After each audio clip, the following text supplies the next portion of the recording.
Now, before we explore more static functions Next.js offers to us and when we need them, let's take another closer look at getStaticProps. On this slide, you see that I added a parameter called context there. Because indeed, this function, which is called by Next.js, receives an argument. We just haven't used it thus far. But we do actually get an object here as an argument, as a parameter, with some extra information about this page when it's executed by Next.js. For example, we would get any dynamic params, any dynamic path segment values, which we'll see in a second, so we'll ignore that for now. And we also get a couple of other pieces of information, which at the moment, though, don't matter to us. So let's ignore this for now. You will see context in action throughout the next lectures, though. Instead, let's take a closer look at this return object again. In there, we see props and revalidate.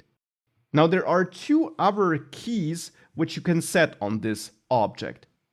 One key is the not found key, which wants a Boolean value which is either true or false. If you set this to true, this page will return a 404 error and therefore render the 404 error page instead of the normal page. So if I add not found true here and save this, if we reload, we get the 404 page. Now, why might we want to do that? Well, if the code here, where you fetch data, fails to fetch the data for whatever reason, then you could, for example, do that. So we could check if data products length, if that is 0, so if we have no products, then maybe we want to return an object here in getStaticProps, which has not found set to true, so that we show the not found page. And only if we have at least one product in the fetched data, we return the regular page. That would be a typical use case where you sometimes want to render the 404 page because you failed to fetch data. So if I save this and reload, now I see that page again because of course we do have products. Another key you can set is the redirect key. The redirect key allows you to redirect the user.